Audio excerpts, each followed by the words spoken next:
नमस्कार दोस्तों। इस वीडियो में आप सीटेट दिसंबर 2022 जिसके लिए ऑनलाइन परीक्षा 28 दिसंबर से लेकर के जनवरी 2023 के बीच में संपादित की गई थी, उसमें का 28 दिसंबर यानी पहले शिफ्ट का मैथमेटिक्स पेपर का कंप्लीट पेपर सॉल्यूशन देखने जा रहे हैं। अगर आप सभी शिफ्टों के कंप्लीट पेपर सॉल्यूशन को डिटेल में देखना चाहते हैं तो इस वीडियो के समाप्त होने के बाद से इस वीडियो का डिस्क्रिप्शन जरूर चेक करिएगा, और अगर आप चैनल पर पहली बार विजिट करें तो इसको सब्सक्राइब करते हुए बेल आइकन को जरूर प्रेस कर लीजिएगा। चलिए दोस्तों, आज के इस महत्वपूर्ण वीडियो को शुरू करते हैं।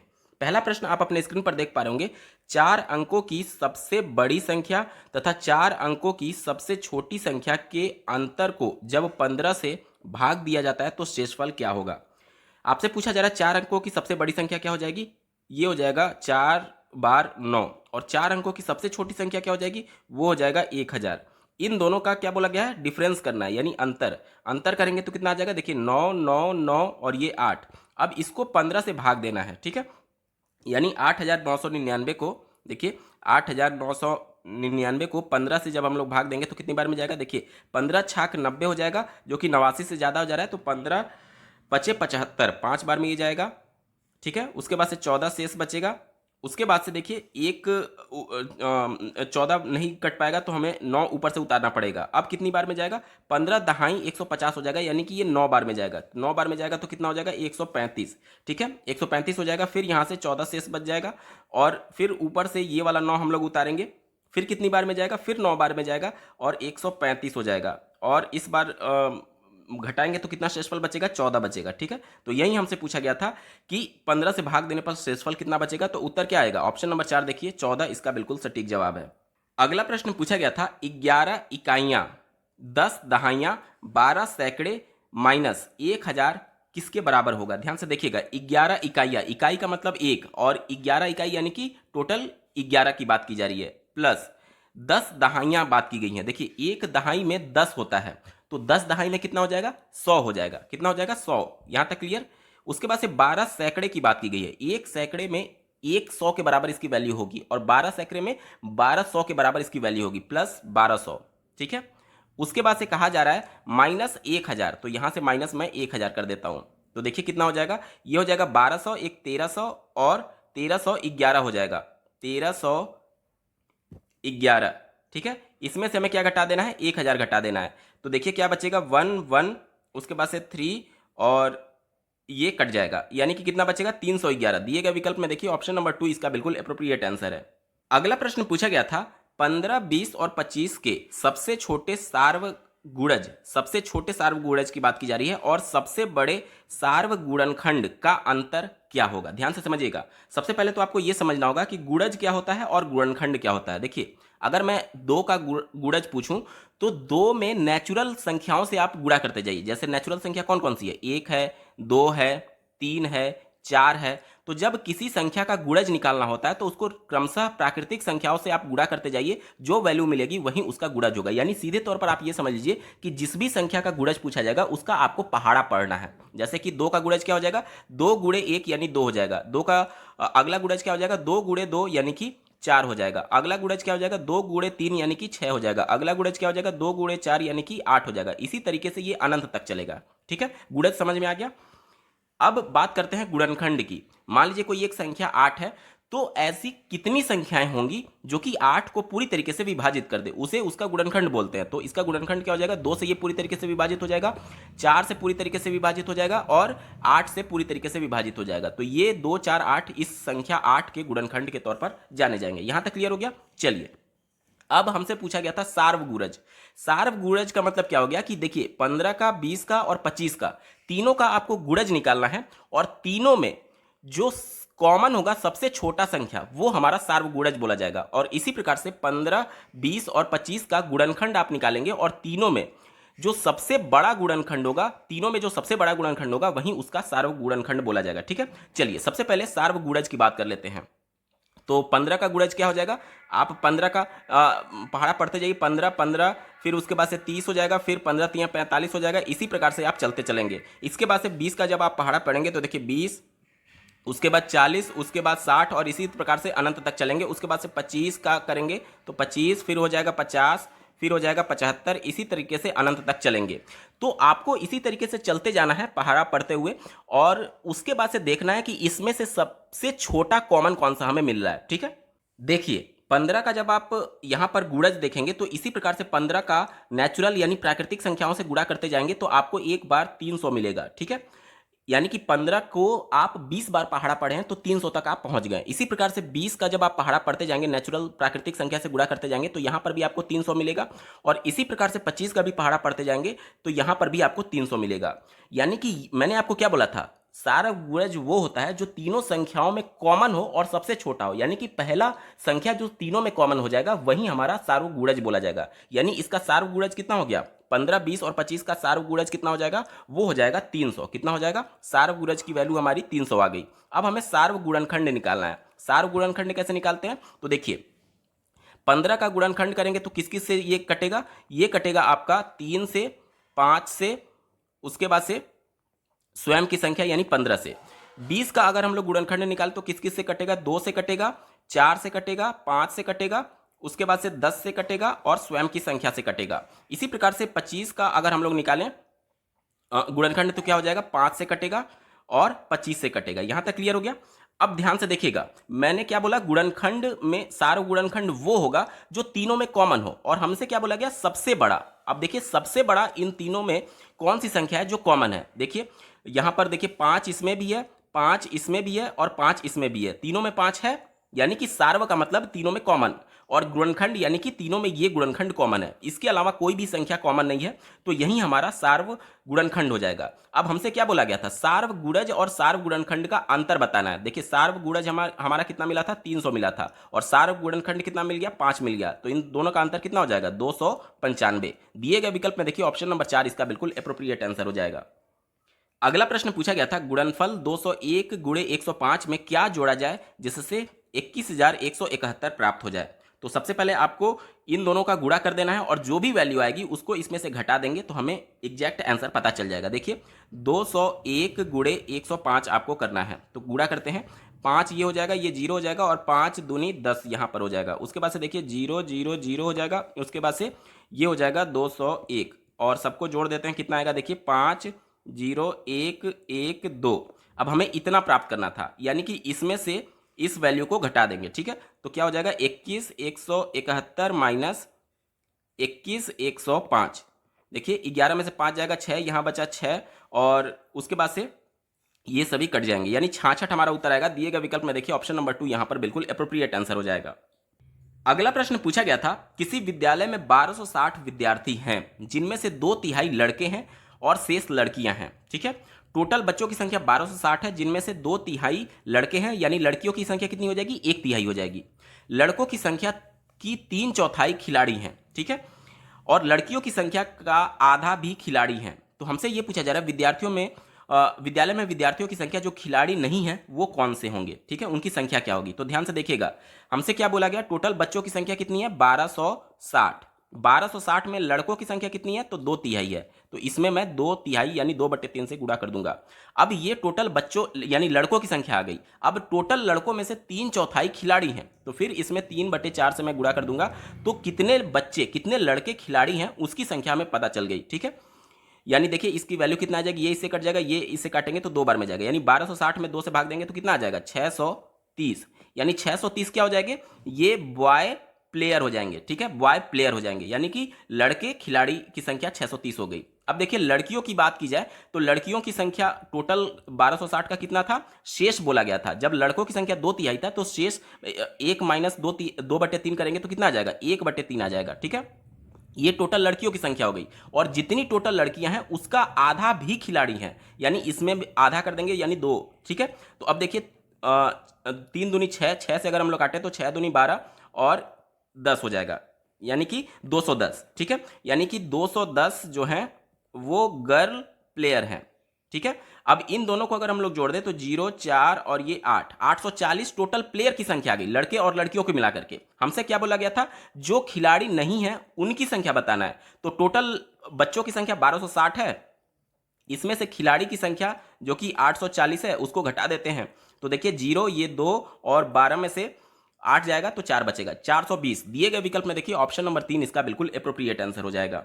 अगला प्रश्न पूछा गया था, 9/4 में 3/8 है। ध्यान से देखिएगा, इसको आप कैसे समझ सकते हैं। अगर मैं आपसे बोलूं कि 8 में कुल 2 की संख्या कितनी है, तो आप क्या कर सकते हैं कि 2 का जोड़ा बना सकते हैं, 2 फिर 2 फिर 2 फिर 2। यहां पर आप देख सकते हैं कि टोटल यहां पर 8 में 2 की संख्या कितनी हो रही है, 4 हो रही है। या तो आप इसको ऐसे कर सकते हैं, या तो आप इसको ऐसे भी कर सकते हैं कि 8 में से आप 2 को बार बार घटाते जाइए, जितनी बार घटाएंगे और अंत में जब 0 आ जाएगा, जितनी बार आपने ये प्रोसेस किया है उतने ही 2 होंगे। या तो इसका सीधे से प्रोसेस ये हो गया कि जिसमें पूछा जाएगा उसमें सीधे से कितने 2 की संख्या है तो 2 से आप भाग दे दीजिए, तो टोटल इसकी वैल्यू 4 आ जाएगी। इसी विधि का हम लोग प्रयोग करेंगे। कहा जा रहा है कि 9/4 में कितने 3/8 हैं। जिस प्रकार से हमने देखा कि 8 में कितने 2 थे, तो हमने 8 में 2 से भाग दे दिया, तो इसी प्रकार से 9/4 में हमें किससे भाग दे देना है, 3/8 से भाग दे देना है। ठीक है, 3/8 से भाग देंगे तो ये देखिए, ये अंश में गुणा हो जाएगा, ये हर में गुणा हो जाएगा, तो क्या हो जाएगा 9 × 8/4 ×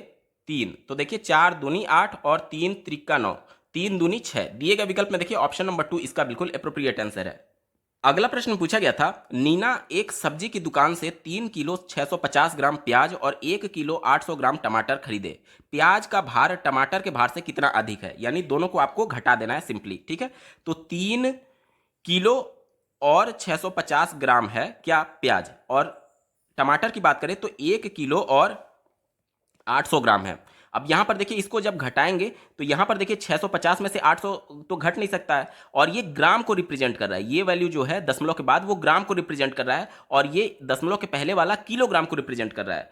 तो आप डायरेक्टली यहां से हासिल नहीं ले सकते। आपको जब यहां से 1 हासिल लेंगे तो 1 किलो में चूंकि 1000 ग्राम होता है, तो यहां से तो 1 जाएगा, लेकिन यहां पर क्या जुड़ेगा, यहां पर 1000 जुड़ेगा, यानी कि अब इसकी वैल्यू क्या हो जाएगी, 1650 हो जाएगी। और 1650 में से जब हम लोग 800 को घटाएंगे तो इसकी वैल्यू क्या आ जाएगी, 850 आ जाएगी। और चूंकि यहां से 1 हमने उधार ले लिया है, तो यहां पर कितना बचा, 2 बचा। अब 2 में से 1 घटाएंगे तो केवल 1 बचेगा, यानी 1 किलो 850 ग्राम। दिए गए विकल्प में देखिए ऑप्शन नंबर 4 में बात की गई है, 1 किलो 850 ग्राम इसका बिल्कुल एप्रोप्रिएट आंसर है। अगला प्रश्न पूछा गया था, एक मानचित्र पर आधा सेंटीमीटर भूमि पर 225 किलोमीटर को दर्शाता है। यदि दो नगरों के बीच की भूमि पर दूरी 1800 किलोमीटर है, तो मानचित्र पर इनके बीच की दूरी क्या होगी। ध्यान से समझिएगा, सिर्फ यूनिटरी मेथड आपको लगाना है।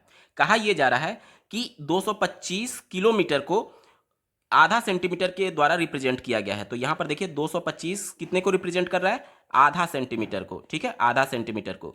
तो हमसे पूछा जा रहा है कि 1800 किलोमीटर कितने को रिप्रेजेंट करेगा। तो देखिए क्या हो जाएगा, 1/2 गुणे 1800 डिवाइडेड बाई 225। ठीक है, अब देखिए 25 से अगर मैं काटूं तो ये कितने बार में जाएगा, 25 नवा जाएगा, 225 होता है। और 25 से जब इसको काटेंगे तो कितनी बार में जाएगा, देखिए 25 200 होता है, और उसमें से 25 सते करेंगे तो कितना हो जाएगा, 175 हो जाएगा। 175, 5 अभी भी शेष बचा है, और ये 2 बार में जाएगा। ठीक है, यहां तक क्लियर। और देखिए 9 8 72 होता है, और 2 से काटेंगे तो 4 आ जाएगा, यानी कि 4 सेंटीमीटर। दिए गए विकल्प में देखिए ऑप्शन नंबर 2 4 सेंटीमीटर इसका बिल्कुल एप्रोप्रिएट आंसर हो जाएगा। अगला प्रश्न पूछा गया था, 7.5 दिनों में मिनटों की कुल संख्या निम्न के सेकेंडों की संख्या के बराबर होगी। ध्यान से देखिएगा, हमसे यह पूछा जा रहा है कि 7.5 दिन में जो टोटल मिनट की संख्या होगी, दिए गए विकल्प में किसमें सेकेंडों की संख्या के बिल्कुल इक्वल होगी, बराबर होगी। ठीक है, तो सबसे पहले हमें क्या करना होगा, 7.5 दिन में टोटल मिनट की संख्या कितनी होगी इसको निकालते हैं। तो कैसे निकालेंगे, 7.5, ये 7.5 टोटल दिन हो गया। अब एक दिन में कितने घंटे होते हैं, आप कहेंगे 24 घंटे होते हैं। और एक घंटे में कितने मिनट होते हैं, तो आप कहेंगे 60 मिनट होते हैं। तो इतने को जब गुणा करेंगे तो इसकी वैल्यू आ जाएगी 10,800 मिनट हो जाएगा। ठीक है, 10,800 मिनट। अब हमने इन चारों विकल्पों में एक एक करके ये देखना है कि इतने घंटे में सेकंड की संख्या किसमें इतना आ रहा है। ठीक है, तो पहले अगर 3 घंटे को लेकर के चलते हैं, क्योंकि एक एक करके हमको क्रॉस वेरीफाई करना होगा। तो 3 घंटे में कितने सेकेंड होंगे, तो 3 घंटे में टोटल मिनट की संख्या क्या हो जाएगी, तो 1 घंटे में 60 मिनट होता है, तो पहले 60 से गुणा कर देंगे। और 1 मिनट में फिर 60 सेकंड होता है, तो फिर 60 से गुणा कर देंगे। तो देखिए इसका गुणा करेंगे तो ये क्या हो जाएगा, ये हो जाएगा 180, और 60 से फिर गुणा करेंगे, 180 गुणे 60, तो हमारा वैल्यू आ जाएगा 10,800, जो कि बिल्कुल इसके इक्वल है। यही हमसे पूछा गया था, यानी अब हमें आगे के वैल्यू को चेक करने की आवश्यकता ही नहीं है, हमें पहला विकल्प ही बिल्कुल एप्रोप्रिएट मिल गया है। ऑप्शन नंबर 1 सटीक जवाब होगा। अगला प्रश्न पूछा गया है, 30 सेंटीमीटर वाले घनों की कुल संख्या क्या होगी, जो कि एक घनाभाकार बक्से जिसकी विमाएं 7.2 मीटर गुड़े 5.4 मीटर गुड़े 1.8 मीटर है में रखे जा सकते हैं। ध्यान से देखिएगा, एक बड़ा सा बक्सा है घनाभाकार जिसमें छोटे छोटे घन इस प्रकार से कितने रखे जा सकते हैं ये हमसे पूछा जा रहा है। तो सबसे पहले इस बड़े से घनाभाकार बक्से का आयतन निकाल लें और उसमें एक छोटे घन के आयतन से भाग दे देंगे तो टोटल कितने घन आ सकते हैं उसकी संख्या हमें पता चल जाएगी। तो सबसे पहले बड़े से बक्से यानी घनाभाकार का हमें आयतन निकालना होगा। तो आयतन क्या होता है, लंबाई गुड़े चौड़ाई गुड़े ऊंचाई। तो तीनों का गुणा कर दीजिए तो कितना हो जाएगा 7.2 गुड़े 5.4 और गुड़े 1.8 और बटे एक छोटे घन के आयतन से हमें भाग देना है। अब देखिए घन का आयतन का भुजा जो दिया है वो सेंटीमीटर में दिया है, बाकी जो घनाभ था वो मीटर में दिया है। तो सेंटीमीटर को मीटर में कन्वर्ट करना होगा। मीटर में कन्वर्ट करेंगे तो 30/100 कर देंगे, यानी कि इसकी वैल्यू 0.3 आ जाएगी, 0.3। ठीक है, अब चूंकि घन का जो आयतन होता है वो क्या होता है, भुजा क्यूब होता है, यानी 3 बार इसका गुणा कर देंगे। यहां तक क्लियर हो गया। 3 बार गुणा करेंगे तो देखिए ये इससे काटेंगे तो कितनी बार में जाएगा, 24 तिया 72, इसका वैल्यू 24 आ जाएगा। इससे भाग देंगे तो कितने बार में जाएगा, 18 36 18 तिया 54, इसका वैल्यू 18 आ जाएगा। और इससे भाग देंगे तो कितनी बार में जाएगा, 3 छक 18, यानी 24 गुड़े 18 गुड़े 6। तो इसका वैल्यू जो आएगा तीनों को गुणा करने से वो आएगा 2592। दिए गए विकल्प में देखिए ऑप्शन नंबर 1 यहां पर बिल्कुल एप्रोप्रिएट आंसर है। अगला प्रश्न पूछा गया था अंग्रेजी के अक्षरों एच और ई में समकोणों की कुल संख्या क्या होगी। तो ध्यान से देखिएगा कैसे समकोण निकालते हैं। यच पूछा गया है तो कुल कितने समकोण होंगे यच में, तो देखिए एक समकोण यहां बनेगा, एक यहां बनेगा, एक यहां बनेगा और एक यहां बनेगा। तो एच में टोटल समकोणों की संख्या कितनी हो गई, 4 हो गई। और इसी प्रकार से ई में आपको निकाल लेना है। तो देखिए ई में कितना बनेगा, एक ये बन रहा है, एक ये बन रहा है, एक ये बन रहा है और एक ये बन रहा है। टोटल इसमें भी संख्या 4 हो गई। और हमसे कुल पूछा गया था तो दोनों को जोड़ देंगे, 4 + 4 यानी कि 8। दिए गए विकल्प में देखिए ऑप्शन नंबर 4 सटीक उत्तर हो जाएगा। अगला प्रश्न पूछा गया था एक वर्ग का परिमाप 120 सेंटीमीटर दिया गया है, किसी आयत की लंबाई इस वर्ग की भुजा की दुगनी है। आयत का परिमाप हमें दिया गया है 156 सेंटीमीटर और पूछा यह जा रहा है कि आयत और वर्ग के क्षेत्रफल में क्या अंतर होगा। ध्यान से देखिएगा, पहले हमें क्या क्या वैल्यू दी गई है, वर्ग का परिमाप दिया गया है। वर्ग का परिमाप क्या होता है, आप कहते हैं 4 गुणे भुजा होता है।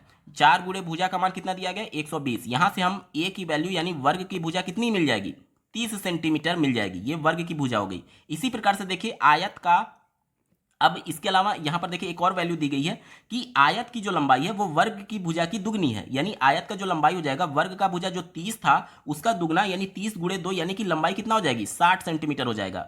इसके बाद से देखिए एक और वैल्यू हमें दी गई है, आयत का परिमाप 156 सेंटीमीटर। परिमाप क्या होता है, आप कहेंगे कि 2 गुणे लंबाई धन चौड़ाई, इसका मान कितना दिया गया, 156 दिया गया है। इसको 2 से मैं काट दूं तो कितनी बार में जाएगा, 2 × 7 = 14 और 2 × 8।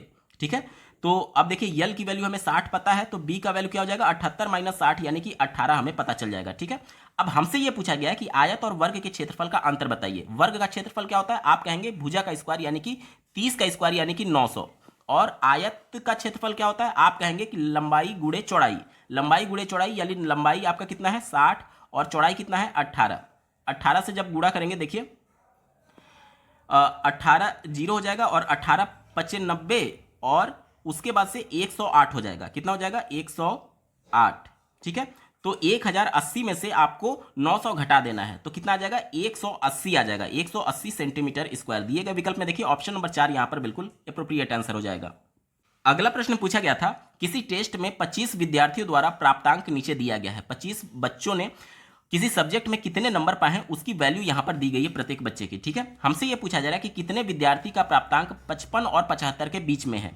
75 और 55 के बीच में पूछा गया है, यानी 55 और 75 को भी नहीं लेना है। ठीक है, इनके बीच में जो आएगा वही हमें सिर्फ काउंट करना है। देखिए 55 और 75 के बीच में, देखिए ये होगा नहीं, 68 इसके बीच में होगा, एक ये हो जाएगा, 42 होगा नहीं, 71 इसके बीच में होगा, 56 भी इसके बीच में होगा, 62 भी इसके बीच में होगा, 71 भी बीच में होगा, 78 नहीं होगा, ज़्यादा हो गया, 51 नहीं होगा, 72 भी इसके बीच में होगा, 53 नहीं होगा, 44 नहीं होगा, 58 भी इसके बीच में होगा, 47 नहीं होगा, 64 भी इसके बीच में होगा, 41 नहीं होगा, 57 इसके बीच में होगा, 89 ज़्यादा हो गया, 53 कम हो गया तो ये भी नहीं होगा, 84 भी ज़्यादा हो गया तो ये नहीं होगा। उसके बाद से 57 देखिए इसके बीच में होगा, 45 कम है तो नहीं होगा, 48 कम है तो नहीं होगा, 52 देखिए कम है तो नहीं होगा और 62 इसके बीच में होगा। अब देखिए टोटल हमें काउंट कर लेना है तो 1 2 3 4 5 6 7 8 9 10 और 11, टोटल कितने बच्चों की संख्या हो गई? 11।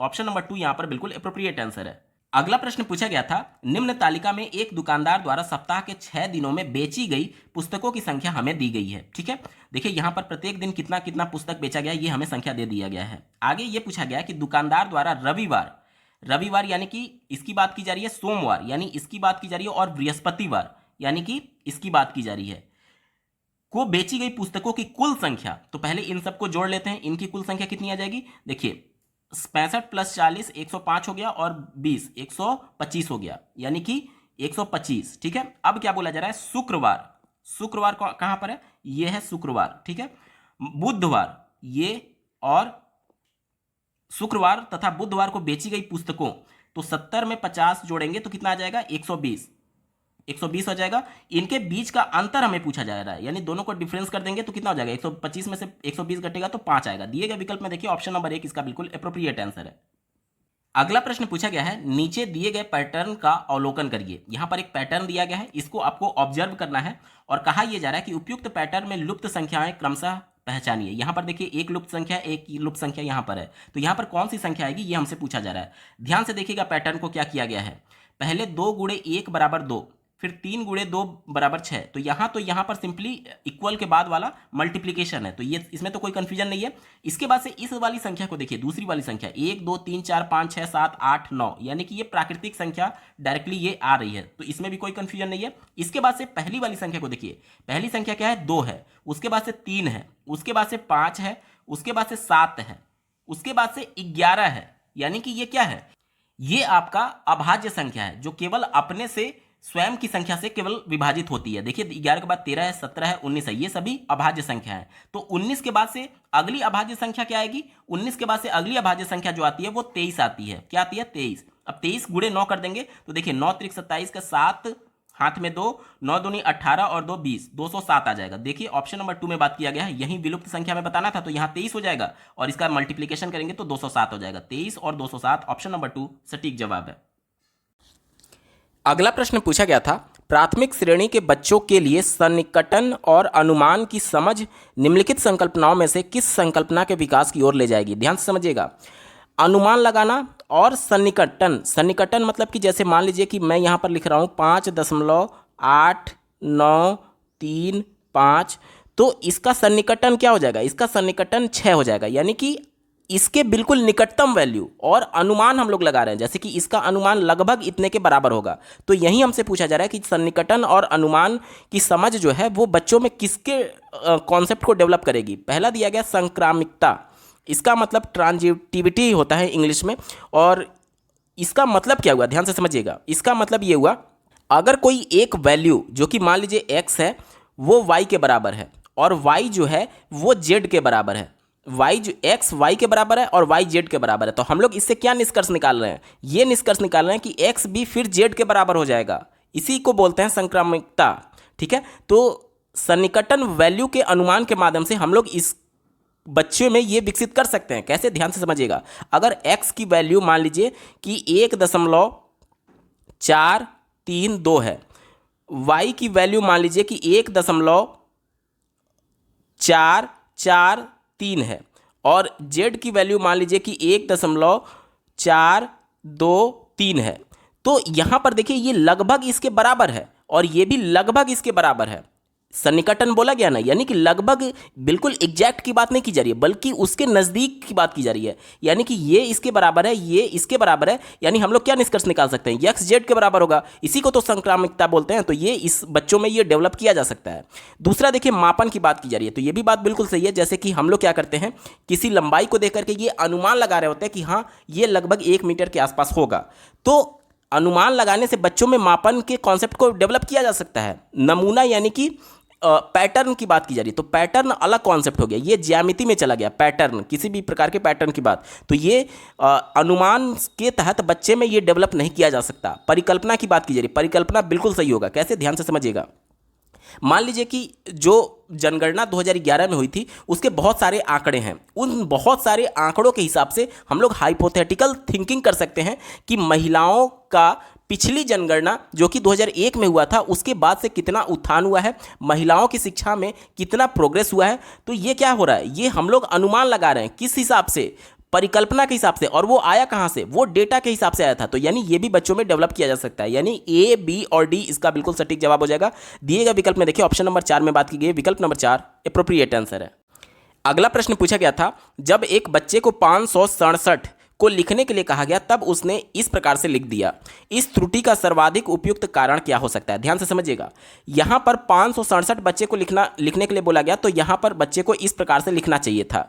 यहां पर ध्यान दीजिए, ये कैसे डिसाइड हो रहा है कि 5 के बाद 0 होगा या नहीं, क्योंकि मैंने क्या बोला, 500 यानी कि 5 सैकड़े की बात की जा रही है, यानी 5 गुणे 100 इस प्रकार से होगा, और 67 अलग से है। तो 500 ये और प्लस 67, तो इनको जोड़ेंगे तो इसका मान कितना आ जाएगा, 567 इस प्रकार से। ये 100 का गुणा हम लोगों ने क्यों किया, इसके स्थानीय मान के हिसाब से, क्योंकि 5 जो है वो सैकड़े के स्थान पर है, इसलिए यहां पर 100 से गुणा होता है। यानी कि बच्चे को स्थानीय मान का कॉन्सेप्ट क्लियर नहीं है, तभी बच्चा 567 को इस प्रकार से लिखा हुआ है। इतना तक क्लियर हो गया। चलिए इसी को ध्यान में रखकर के उत्तर ढूंढेंगे।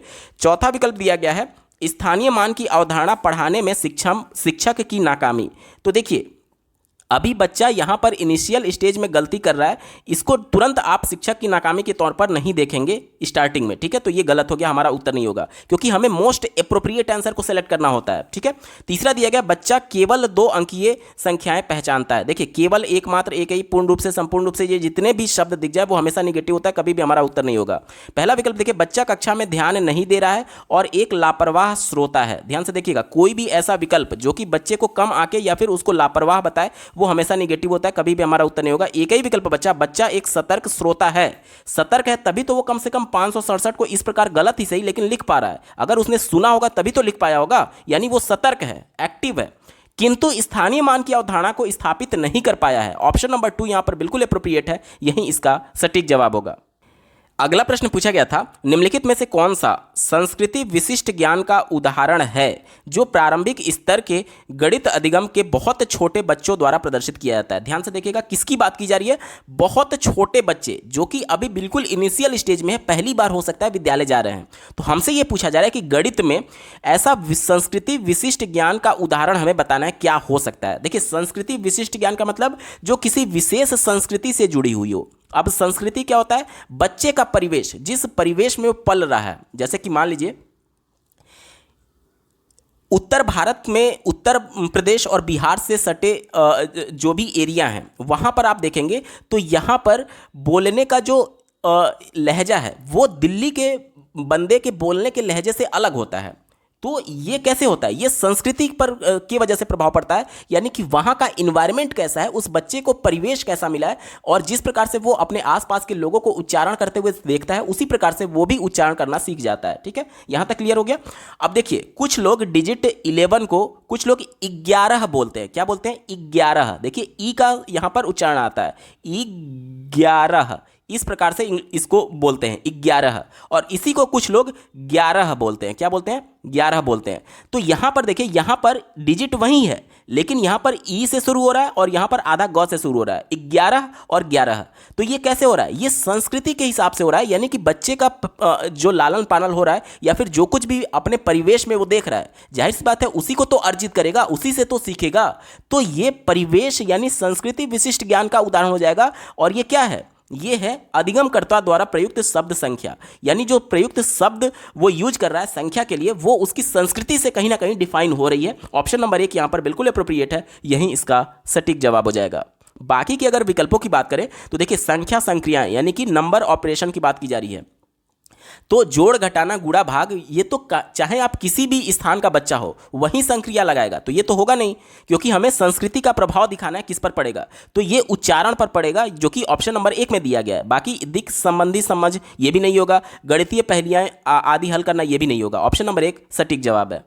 अगला प्रश्न पूछा गया था, निम्नलिखित में से कौन सा कथन गणित के अधिगम के संबंध में सही है। प्रश्न पॉजिटिव सेंस में, तो विकल्प भी पॉजिटिव वाला हमारा सही उत्तर होगा। पहले विकल्प से शुरुआत करते हैं। कहा जा रहा है कि लड़कियों की तुलना में लड़के गणित सीखने में बेहतर होते हैं। ये तो एक तरीके से लैंगिक रूढ़िबद्धता दिखा रहा है, कि समाज में जो ये कॉन्सेप्ट लागू है कि लड़कियां जो होती हैं होम साइंस लेती हैं और लड़के मैथमेटिक्स लेते हैं, तो ये एक रूढ़िबद्ध विचार है। लिंग के आधार पर कभी भी हम बच्चे की योग्यता तय नहीं कर सकते हैं, और जो भी विकल्प लिंग के आधार पर तुलना की बात करेगा वो हमेशा निगेटिव होगा। चूंकि प्रश्न हमसे पॉजिटिव सेंस में पूछा गया तो ये हमारा उत्तर नहीं हो सकता। दूसरा देखिए, विशेष आवश्यकताओं वाले बच्चों के लिए अलग कक्षाएं होनी चाहिए क्योंकि वे अन्य बच्चों के साथ नहीं सीख सकते, तो ये भी निगेटिव है, क्योंकि राष्ट्रीय शिक्षा नीति 2020 में समावेशी शिक्षा का कॉन्सेप्ट लाया गया है, बात की गई है। उससे पहले भी एनसीएफ में भी इस पर जोर दिया गया, यानी कि चाहे बच्चे में किसी भी प्रकार की शारीरिक अक्षमता क्यों ना हो, अधिगम विकार क्यों ना हो, सबको साथ लेकर के चलना है कि बिना किसी से भेदभाव किए हुए। ये अलग करने की बात कर रहा था, इसलिए नेगेटिव हो गया। चौथा देखिए, गणित में प्रक्रियात्मक प्रवाह सदैव अवधारणात्मक स्पष्टता की ओर ले जाएगा। सदैव, हमेशा, एकमात्र, केवल, यही, ये जितने भी वर्ड्स होते हैं वो विकल्प को संकुचित कर देते हैं, इसलिए हमारा उत्तर कभी भी नहीं होगा। वैसे भी मैं थोड़ा सा क्लियर कर दूं, कहा यह जा रहा है कि प्रक्रियात्मक प्रवाह यानी कि जो एक तरीके से स्टेप्स हम लोग फॉलो करते हैं किसी भी मैथमेटिकल कैलकुलेशन को सॉल्व करने के लिए, तो कह रहा है कि प्रत्येक स्टेप्स जो होगा वो कॉन्सेप्ट को क्लियर करता है। तो ऐसा नहीं है, मान लीजिए कोई एक बच्चा गलत स्टेप्स को करते हुए प्रश्न को आगे बढ़ा तो उसका कॉन्सेप्ट क्लियर नहीं होगा। यानी कि प्रक्रिया प्रवाह कैसा होना चाहिए, सही होना चाहिए, तभी तो वो कॉन्सेप्ट उसका क्लियर होगा। और ये कह रहा है कि सदैव जो होता है प्रक्रियात्मक प्रवाह, यानी कि जो स्टेप्स हैं वो हमेशा क्लियर करेगा, हमेशा क्लियर नहीं करेगा, बल्कि जो सही स्टेप्स लेगा वहीं उसके कॉन्सेप्ट को क्लियर करेगा, इसलिए ये भी निगेटिव हो गया, हमारा उत्तर नहीं होगा। एक ही विकल्प बचा, प्रत्येक व्यक्ति गणित सीख सकता है। देखिए, चाहे लिंग के आधार पर हम बच्चे से तुलना नहीं कर सकते कि वो लड़का है तो गणित अच्छे से सीखेगा और लड़की है तो गणित अच्छे से नहीं सीख सकता, यानी कि लिंग के आधार पर तुलना हो ही नहीं सकता। इसीलिए बोला जाता है कि प्रत्येक व्यक्ति गणित सीख सकता है। ऑप्शन नंबर 3 बिल्कुल अप्रोप्रिएट है, यही इसका सटीक जवाब होगा। अगला प्रश्न पूछा गया था, राष्ट्रीय पाठ्यचर्या 2005 यानी एनसीएफ 2005 की बात की जा रही है। गणित की पाठ्यचर्या को महत्वाकांक्षी यानी कि एम्बिशियस बनाने होने के लिए तर्क प्रस्तुत करता है। इस दृष्टि की को दर्शाने के लिए निम्नलिखित में से कौन सा सर्वाधिक उपयुक्त होगा? ध्यान से देखिएगा, गणित को महत्वाकांक्षी बनाने के लिए एनसीएफ 2005 बोलता है, इस स्टेटमेंट को कौन सा विकल्प जो है वो जस्टिफाई कर रहा है? पहले विकल्प से शुरुआत करते हैं, पाठ्यचर्या का संख्या ज्ञान में विद्यार्थियों की क्षमताओं को विकसित करना आवश्यक है। देखिए, यह विकल्प संकुचित है, क्यों? क्योंकि गणित का मतलब सिर्फ बच्चों को संख्या तक संकुचित नहीं रखना है, बल्कि बच्चे अपने दैनिक जीवन में गणित का उपयोग कर पाएं, वो गणितीय तौर पर चिंतन कर पाएं। जैसे कि हमारे जीवन में जो कुछ भी घटित हो रहा है, सुबह से लेकर के शाम तक हम गणित से ही एक तरीके से डील कर रहे होते हैं। जैसे कि अगर मैं सब्जी खरीदने जा रहा हूं तो वहां पर मैं बोलता हूं कि 2 किलो आलू दे दीजिए, तो पहले सब्जी का रेट मैंने पूछा, मतलब आलू का रेट मैंने पूछा, वो उसने बोला 20 रुपये किलो, तो वहां पर 2 किलो का रेट मैं कैसे निकालूंगा? 20 गुणे 2 करूंगा, 40 रुपए हो गया। अब मान लीजिए मैंने उसको 100 रुपए दिए, तो 100 में से 40 रुपए माइनस करके, काट करके वो 60 रुपए मुझे वापस करेगा। तो ये सब क्या है? ये गणित का ही तो पार्ट है, जोड़ घटाना गुणा भाग ही तो यूज हो रहा है। तो केवल संख्या तक बच्चे को संकुचित नहीं रखना है, बल्कि उसके मैथमेटिकल ऑपरेशन और उसको दैनिक जीवन में बच्चा उपयोग कर पाए, ये भी इंपॉर्टेंट है। यहां पर केवल संख्या ज्ञान की बात की जा रही है, विकल्प संकुचित हो गया, हमारा उत्तर नहीं होगा। तीसरा विकल्प देखिए, पाठ्यचर्या का गणितीय पहेलियों को हल करने में विद्यार्थियों की क्षमता का विकास करना आवश्यक है। देखिए, यह भी विकल्प केवल पहेलियों तक संकुचित रख रहा है, इसलिए यह भी हमारा उत्तर नहीं होगा। एक ही विकल्प बचा, पाठ्यचर्या का गणितीय चिंतन एवं विवेचन करने के लिए विद्यार्थियों के आंतरिक संसाधनों का विकास करना आवश्यक है। देखिए, गणितीय चिंतन की बात की जा रही है, यानी बच्चा मैथमेटिकली एक तरीके से थिंकिंग कर पाए, जो कुछ भी वो कर रहा है उसको मैथमेटिकली सोच पाए, ये सबसे ज्यादा इंपॉर्टेंट है। तभी तो बच्चा अपने दैनिक जीवन में उसको कहीं ना कहीं यूज कर पाएगा। तो ऑप्शन नंबर 2 यहां पर अप्रोप्रिएट है और यही केवल इसका सटीक जवाब हो जाएगा। अब विकल्पों में देखिए, ऑप्शन नंबर 2 में बात की गई, केवल बी इसका बिल्कुल सटीक जवाब है। अगला प्रश्न पूछा गया था, राष्ट्रीय पाठ्यचर्या रूपरेखा 2005 के अनुसार प्राथमिक स्तर के गणित पाठ्यक्रम को किस पर सबसे कम केंद्रित होना चाहिए? सबसे कम की बात की जा रही है, यानी प्रश्न निगेटिव सेंस में है। अब चूंकि प्रश्न निगेटिव सेंस में पूछा गया तो विकल्प भी हमारा निगेटिव वाला ही उत्तर होगा, ठीक है? इसी को ध्यान में रख करके उत्तर ढूंढेंगे। पहले विकल्प से शुरुआत करते हैं, कहा जा रहा है कि प्रासंगिक गणितीय शब्दावली के विकास। ये तो बात बिल्कुल सही है, गणित में कुछ विशेष टर्मिनोलॉजी होती है, उसी की बात की जा रही है कि उस के विकास पर जोर देना चाहिए। जाहिर सी बात है, बच्चा उन टर्मिनोलॉजी के बारे में जानेगा, सीखेगा, तभी तो मैथमेटिकल क्वेश्चंस को सॉल्व कर पाएगा। तो ये तो पॉजिटिव हो गया, तो हमारा उत्तर नहीं हो सकता, क्योंकि हमें निगेटिव वाला ढूंढना है। दिक स्थान संबंधी समझ के विकास। देखिए, दिक स्थान, जैसे कि मान लीजिए मैं यहां पर एक त्रिभुज बना रहा हूं और एक आयत बनाया। अब इस आयत में ये मान लीजिए विकर्ण को मैंने मिला दिया, तो ये एक त्रिभुज को रिप्रेजेंट करेगा। बच्चा अगर दिक स्थान को समझ पाएगा तभी तो वो देख पाएगा कि इस आयत में भी एक त्रिभुज संभव है। तो यानी ये भी मैथमेटिकल से सीधे तौर पर जुड़ा हुआ है, यानी ये भी पॉजिटिव हो गया, हमारा उत्तर नहीं होगा। माफ कीजिएगा, तीसरा विकल्प देखिए, प्रतिमानों प्रतिरूपों की पहचान, यानी पैटर्न की बात की जा रही है। अब ये त्रिभुज, ये आयत, ये वृत्त, ये वर्ग, ये क्या है? ये पैटर्न ही तो है, तो ये भी सीधे गणित से जुड़ा हुआ है, यानी ये भी हमारा पॉजिटिव हो गया, हमारा उत्तर नहीं हो सकता। एक ही विकल्प बचा, समस्याओं को हल करने के लिए मानक कलन विधियों का उपयोग करना। मानक कलन विधि यानी कि स्टैंडर्ड एल्गोरिदम की बात की जा रही है। देखिए, मानक शब्द जहां पर भी आपको दिख जाए वो हमेशा निगेटिव मान करके चलिएगा। क्यों? क्योंकि किसी भी प्रश्न को सॉल्व करने के लिए हम लोग क्या करते हैं कि उसके जितने पॉसिबल्स ऑप्शंस हो सकते हैं, जितने तरीके हो सकते हैं, उस पर विचार करना चाहिए, तभी वो प्रॉब्लम सॉल्व होगा। हम लोग रिजिड नहीं हो सकते कि एक ही विधि से केवल उस प्रॉब्लम को सॉल्व करेंगे। इससे क्या होगा कि बच्चा क्रिएटिव नहीं बनेगा, क्योंकि ये निगेटिव सेंस में, और प्रश्न भी हमसे निगेटिव वाला ही पूछा गया था। ऑप्शन नंबर 4 यहां पर बिल्कुल एप्रोप्रिएट आंसर हो जाएगा। अगला प्रश्न पूछा गया है, निम्नलिखित में से कौन सा रचनात्मक आकलन का उद्देश्य नहीं है? रचनात्मक आकलन क्या होता है, पहले इसे जान लीजिए। अंग्रेजी में इसे फॉर्मेटिव असेसमेंट बोलते हैं। देखिए, सतत और व्यापक मूल्यांकन ये कहता है कि बच्चे का अधिगम प्रक्रिया के दौरान ही मूल्यांकन होना चाहिए। जैसे मान लीजिए मैं कॉन्सेप्ट कुछ पढ़ा रहा हूं एज ए टीचर विद्यालय में, तो उसी दौरान उस कॉन्सेप्ट से रिलेटेड क्वेश्चन जब मैं पूछूंगा तो मैं एज ए टीचर ये समझ सकता हूं कि अगर बच्चे उसका उत्तर दे पा रहे हैं, यानी बच्चों को कॉन्सेप्ट समझ में आ रहा है। और अगर बच्चे कॉन्सेप्ट नहीं समझ पाए होंगे तो जाहिर सी बात है उसका उत्तर नहीं दे पाएंगे। यानी कि उसी दौरान जब मैं बच्चों का आकलन करूंगा तो कम से कम मुझे फीडबैक मिलेगा कि बच्चे कॉन्सेप्ट समझ पा रहे हैं अथवा नहीं समझ पा रहे हैं। यही इसका मेन उद्देश्य होता है, ताकि बच्चों का अधिगम जो हो वो अर्थपूर्ण हो सके। अब हमसे पूछा गया कि कौन सा उद्देश्य नहीं है, इसी को ध्यान में रख करके उत्तर ढूंढेंगे। पहले विकल्प से शुरुआत करते हैं, बच्चों की भ्रांतियों के बारे में जानना। यही मैंने आपको बताया था कि बच्चा अगर कुछ मिसकॉन्सेप्शन बना लिया है अपने माइंड में, कुछ भ्रांति बना लिया है, कुछ गलत कॉन्सेप्ट बना लिया है, तो जब मैं बच्चे को पढ़ाने के दौरान कुछ प्रश्न पूछूंगा तो जाहिर सी बात है एज ए टीचर मैं उसका पता लगा सकता हूं। तो ये तो बात बिल्कुल सही है, ये उसका उद्देश्य होता है, तो हमारा उत्तर नहीं हो सकता, क्योंकि हमसे पूछा गया है कौन सा उद्देश्य नहीं है।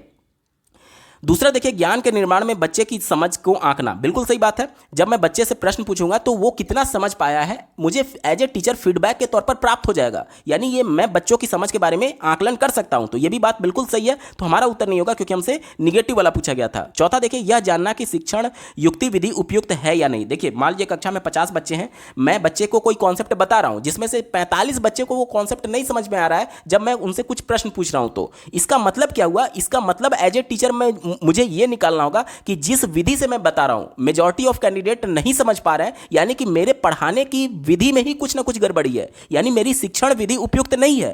तो यह भी बात कहीं ना कहीं पॉजिटिव हो गई, तो हमारा उत्तर नहीं होगा, क्योंकि हमसे निगेटिव वाला पूछा गया था। अब आपको सोचना ही नहीं है, एक ही विकल्प केवल बचा ही, ऑप्शन नंबर 3 यही इसका सटीक जवाब हो जाएगा। पिछली अवधारणा पर आधारित नई अवधारणा को प्रस्तुत करना। तो ये रचनात्मक आकलन का उद्देश्य नहीं होता है। रचनात्मक आकलन सिर्फ इतना पता लगाता है कि जो बच्चे को कॉन्सेप्ट पढ़ाया जा रहा है वो उसको समझ में आ रहा है अथवा नहीं आ रहा है। अब पुराना कॉन्सेप्ट और नए कॉन्सेप्ट यानी पूर्व ज्ञान और नए ज्ञान को जोड़ने की बात रचनात्मक आकलन नहीं करता है। ठीक है, इसीलिए ऑप्शन नंबर 3 यहां पर बिल्कुल एप्रोप्रिएट आंसर हो जाएगा। अगला प्रश्न पूछा गया था, प्राथमिक कक्षा की एक शिक्षिका अपने विद्यार्थियों में गणितीय तर्कणा और विवेचन, यानी कि वो मैथमेटिकली एक तरीके से तर्क कर पा रहा है, ठीक है, और विवेचन कर पा रहा है, यानी कि क्रिटिकल थिंकिंग कर पा रहा है, के कौशल को विकास पर ध्यान केंद्रित कर रही है, यानी बच्चों में ये चीज़ वो डेवलप करना चाहती है एज ए टीचर, कोई एक शिक्षिका है। ठीक है, आगे देखिए, निम्नलिखित में से कौन से कार्य उसकी सबसे उपयुक्त तरीके से सहायता कर सकते हैं। ठीक है, चलिए चौथे विकल्प से शुरुआत करते हैं, श्याम पट्ट पर पाठ्यपुस्तक के प्रश्नों को हल करना। अब पाठ्यपुस्तक के प्रश्नों को हल करने से बच्चा क्या हो रहा है कि उसमें कुछ भी क्रिएटिविटी नहीं आ रही है। क्यों? क्योंकि रटा रटाया वही चीज बच्चे को केवल श्याम पट्ट पर सॉल्व करके दे दिया जाएगा, तो उससे बच्चे कुछ नया नहीं सीखेंगे, क्योंकि बच्चे के बुक में भी उदाहरण दिया गया है, तो केवल उसी को एक तरीके से ब्लैक बोर्ड पर लिख देने से कुछ नया बच्चा नहीं सीखेगा। ये हमारा उत्तर नहीं होगा। तीसरा देखिए, नियमित कक्षा परीक्षाओं का आयोजन करना। देखिए, कक्षा परीक्षा और आकलन में बहुत अंतर है। परीक्षा का मतलब ये होता है कि बच्चे का पेपर पेंसिल से परीक्षा लिया जाए, टेस्ट लिया जाए, लेकिन आकलन का मतलब ये होता है कि बच्चा कुछ भी एक्टिविटी कर रहा है उसका मौखिक तरीके से या फिर कुछ चित्रकारी कर रहा है तो उसका अवलोकन के तरीके से, किसी भी तरीके से अवलोकन आकलन किया जा सकता है। और परीक्षा का मतलब होता है पेपर पेंसिल से। अब बार बार जब कक्षा में बच्चे का परीक्षा लिया जाएगा तो बच्चे को कुछ सीखने का मौका कहां मिल रहा है? आप तो बार बार केवल उसकी परीक्षा लिए जा रहे हैं। आकलन इंपॉर्टेंट है, परीक्षा इंपॉर्टेंट नहीं है। आकलन इसलिए किया जाता है कि बच्चे की समस्याओं को हम लोग पहचान पाएं एज ए टीचर कि बच्चे को कहां पर दिक्कत आ रही है और उस दिक्कत को दूर करने के लिए हम लोग कुछ प्रयास कर रहे हैं एज ए टीचर। तो बार बार परीक्षा हमेशा निगेटिव होता है, कभी भी हमारा उत्तर नहीं होगा। दूसरा देखिए, अभ्यास के लिए दिए गए सूत्र पर आधारित बहुत सारे प्रश्न देना। जहां पर भी सूत्र की बात की जाएगी वो हमेशा निगेटिव होगा। क्यों? क्योंकि इससे बच्चे में कॉन्सेप्चुअल अंडरस्टैंडिंग डेवलप नहीं होती है। जैसे मैं अगर आपसे ये पूछूं कि वर्ग या फिर आयत, मान लीजिए आयत का परिमाप क्या होता है, तो अगर किसी भी आकृति का परिमाप की अगर हम लोग बात करें तो उसके सभी भुजाओं का योग होता है, उसके सभी भुजाओं का योग होता है। अब देखिए, ये आयत की लंबाई हो गई, ये आयत की चौड़ाई हो गई, ये आयत की लंबाई हो गई, ये आयत की चौड़ाई हो गई। अब डायरेक्टली अगर हम लोग आयत का परिमाप निकालना चाहें तो इसका सूत्र क्या होता है, 2 गुणे लंबाई धन चौड़ाई। लेकिन अगर मैं डायरेक्टली बच्चे को ये बताऊं तो क्या बच्चे में कॉन्सेप्चुअल अंडरस्टैंडिंग क्रिएट हुआ? नहीं हुआ। और हमें बच्चे में कॉन्सेप्चुअल अंडरस्टैंडिंग को क्रिएट करना है एज ए टीचर। तो हम बच्चे को डायरेक्ट ये सूत्र ना बता करके पहले ये बताएंगे कि परिमाप होता क्या है। परिमाप क्या होता है? चारों भुजाओं का योग। अब चारों भुजाओं का योग मैं जब करूंगा तो देखिए, ये एक यल यहां से आया, ये एक बी यहां से आया, एक यल यहां से आया और एक बी यहां से आया। इन सबको देखिए, एक यल यहाँ है, एक यल यहाँ है, यानी 2l हो गया, और एक बी यहाँ है, एक बी यहाँ है, यानी 2b हो गया। अब दोनों में से 2 मैं कॉमन ले लेता हूं तो l प्लस बी, ये यहां पर जाकर के सूत्र आया। जब इस कॉन्सेप्ट से मैं बच्चे को बताऊंगा तब बच्चे में कॉन्सेप्चुअल अंडरस्टैंडिंग क्रिएट होगा। यानी कि सूत्र का डायरेक्टली प्रयोग करना वो निगेटिव तौर पर देखा जाएगा। ठीक है, इसलिए ये भी विकल्प हमारा उत्तर नहीं होगा, निगेटिव हो गया। एक ही विकल्प बचा, ऑप्शन नंबर 1 देखिए, अपनी कक्षा में गणितीय क्रीड़ाओं और पहेलियों का उपयोग करना। जब बच्चों से पहेली पूछा जाएगा तो जाहिर सी बात है वो क्रिटिकल थिंकिंग करेंगे, और वहीं तो हमसे पूछा जा रहा है कि क्रिटिकल थिंकिंग कौशल किसके माध्यम से डेवलप किया जा सकता है। तो ऑप्शन नंबर 1 यहां पर बिल्कुल एप्रोप्रिएट आंसर हो जाएगा। अगला प्रश्न पूछा गया था, निम्नलिखित में से कौन सा स्कूलों की पाठ्यचर्या व शिक्षा शास्त्र के लिए राष्ट्रीय शिक्षा नीति 2020 की प्रस्तावना का निरूपण करता है? ध्यान से देखिएगा, चौथे विकल्प से मैं शुरुआत कर रहा हूं। दिया गया है कि फाउंडेशनल स्टेज में औपचारिक पाठ्यपुस्तकों से अधिगम सम्मिलित होना चाहिए। फाउंडेशनल स्टेज देखिए, राष्ट्रीय शिक्षा नीति में 4 स्टेज बताई गई है, जिसका कॉन्सेप्ट 5+3+3+4 है। जिसमें पहला जो स्टेज है इसी को फाउंडेशनल स्टेज बोला जाता है। यानी कि 5 को भी 2 भागों में बांटा गया, पहला 3 जिसे प्री प्राइमरी बोला जाएगा, 3 साल प्री प्राइमरी, और बाकी का 2 साल प्राइमरी का कक्षा 1 और 2 होगा।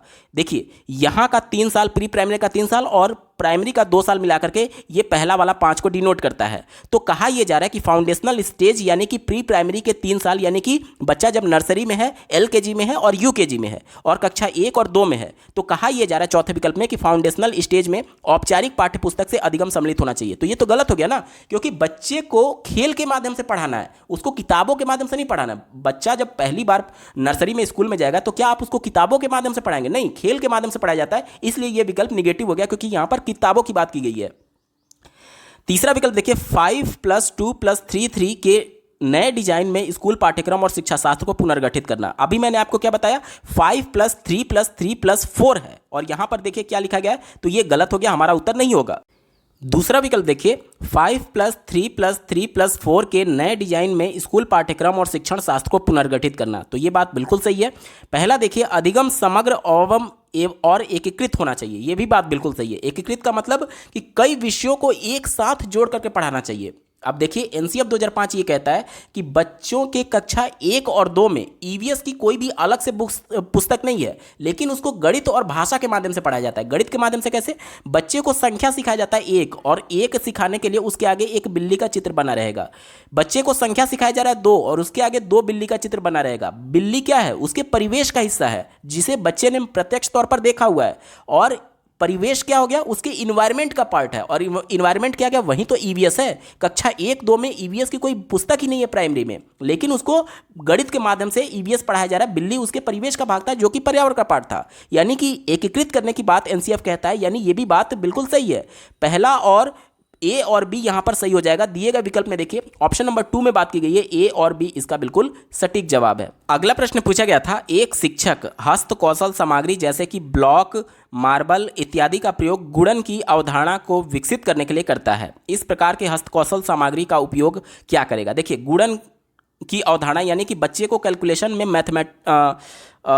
मल्टीप्लिकेशन सिखाना है। तो मल्टीप्लिकेशन में ये ब्लॉक और मार्बल्स का प्रयोग से बच्चे के कॉन्सेप्चुअल अंडरस्टैंडिंग में क्या होगा, ये हमसे पूछा जा रहा है। तो देखिए, NCF 2005 सीधे तौर पर यह कहता है कि बच्चों को प्रत्यक्ष तौर पर चीज़ों को दिखा करके सिखाना चाहिए गणित में, क्योंकि गणितीय कैलकुलेशन जो होते हैं वो अमूर्त होते हैं। देखिए बच्चे को 2+2 बताएंगे तो ये उसके लिए अमूर्त है, वो नहीं समझ पाएगा कि दो क्या चीज़ जोड़ना है, दो क्या चीज़ में क्या चीज़ दो को जोड़ना है। लेकिन अगर बच्चे को मैं ये बोलूँ कि देखिए पहले आपके पास 2 टॉफ़ी है, फिर आपको 2 टॉफ़ी मैंने और दिया, अब आपके पास कितने टॉफ़ी है, तो बच्चा प्रत्यक्ष तौर पर टॉफ़ी देख पा रहा है, और प्रत्यक्ष तौर पर देखने की वजह से वो इस कॉन्सेप्ट को अच्छे तरीके से समझ सकता है, क्योंकि गणित का जो पूरा चिंतन है वो अमूर्त होता है। बच्चे अमूर्त चिंतन नहीं कर पाते हैं प्राइमरी के स्टेज में, इसीलिए उनको मूर्त अवस्था में चीज़ों को दिखाना होता है, और ब्लॉक और मार्बल यहाँ पर मूर्त अवस्था है, इसीलिए इसको दिखा करके जब बच्चे को मल्टीप्लिकेशन सिखाया जाएगा तो ये बच्चे की हेल्प करेगा। इसी को ध्यान में रख करके उत्तर ढूंढेंगे।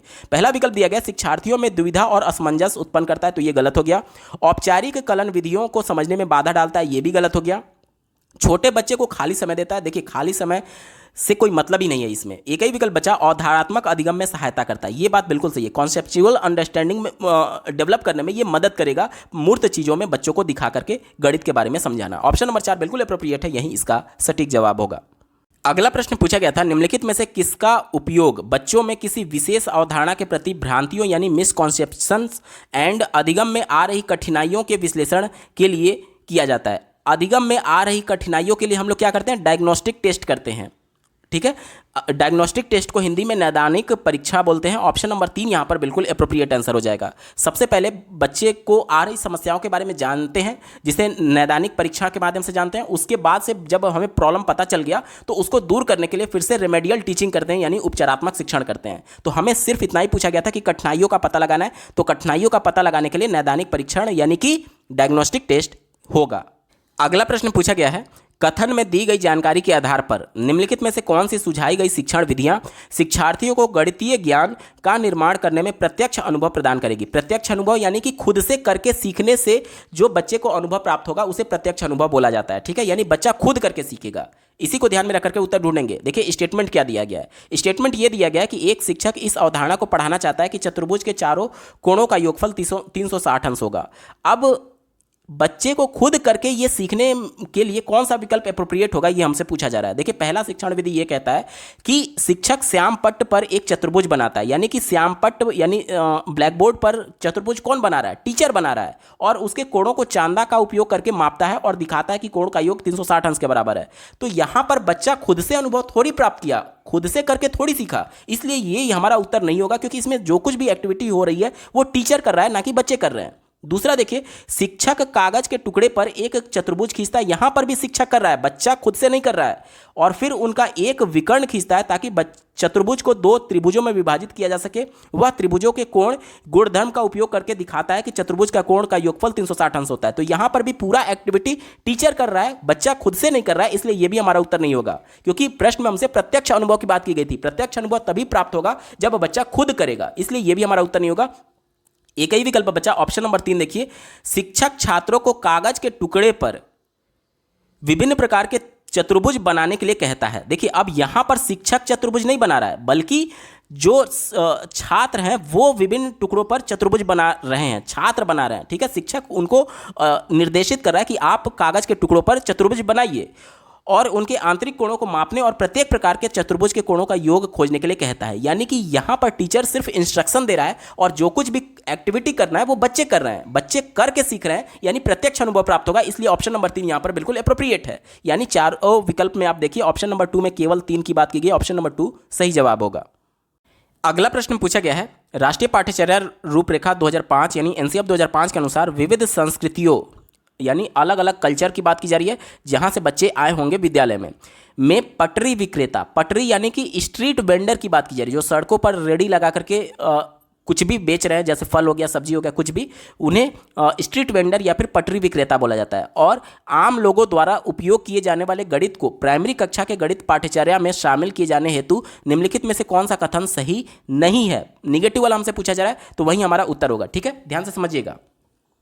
बच्चा जब प्राइमरी में पहली बार जा रहा है तो भी वो गणितीय संकल्पना लेकर के जाता है। जैसे कि बच्चे जब पहली बार प्राइमरी में जा रहे हैं, यानी उनकी एज 6 साल होगी, 6 साल में कभी ना कभी वो अपने घर में आलू से खेल रहे होंगे, कभी प्याज से खेल रहे होंगे, कभी टमाटर से खेल रहे होंगे। तो बच्चे 2 आलू पहले रखते हैं, फिर 2 आलू और रखते हैं, फिर दोनों को मिलाकर के कहते हैं कि 4 आलू हो गया। यानी कि मैथमेटिकल कॉन्सेप्ट वो बच्चा कहाँ से सीख रहा है? अपने परिवेश से सीख रहा है, यानी विविध संस्कृतियों से सीख रहा है। और साथ ही साथ जब वो किसी रेडी वाले के पास जाएगा या फिर किसी मार्केट में किसी दुकान के पास जाएगा, बोलेगा मुझे 2 टॉफ़ी दे दीजिए, वो 2 टॉफ़ी लेकर के आएगा, फिर बोलेगा कि मुझे 2 टॉफ़ी और दे दीजिए, तो 2 टॉफ़ी, इस प्रकार से उसने देख लिया कि मेरे पास 4 टॉफ़ी हो गई। यानी कि वो दुकानों के माध्यम से भी गणितीय संख्याएं सीख रहा है। और इसी को ध्यान में रख करके उत्तर ढूंढेंगे।